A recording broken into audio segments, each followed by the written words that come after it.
ఇక డీటెయిల్స్ చూస్తే liquor scam కేసులో బీఆర్ఎస్ ఎమ్మెల్సీ కవితకు మరో షాక్ తగిలింది. ఢిల్లీ లిక్కర్ పాలసీ కేసులో కోర్టు ఆమె రిమాండ్ పొడిగించింది.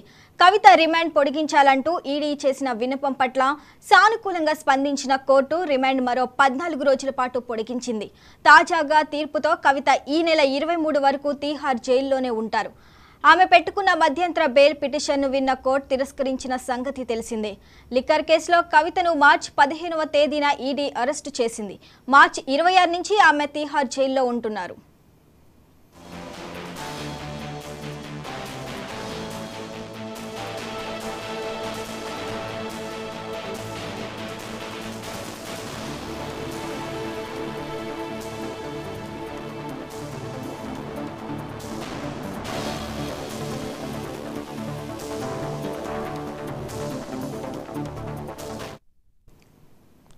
లిక్కర్ స్కామ్ కేసులో బీఆర్ఎస్ ఎమ్మెల్సీ కవితకు మరో షాక్ తగిలింది. ఢిల్లీ లిక్కర్ పాలసీ కేసులో కోర్టు ఆమె రిమాండ్ పొడిగించింది. కవిత రిమాండ్ పొడిగించాలంటూ ఈడీ చేసిన విన్నపం పట్ల సానుకూలంగా స్పందించిన కోర్టు రిమాండ్ మరో 14 రోజుల పాటు పొడిగించింది. తాజా తీర్పుతో కవిత ఈ నెల 23 వరకు తీహార్ జైల్లోనే ఉంటారు. ఆమె పెట్టుకున్న మధ్యంతర బెయిల్ పిటిషన్ను విన్న కోర్టు తిరస్కరించిన సంగతి తెలిసిందే.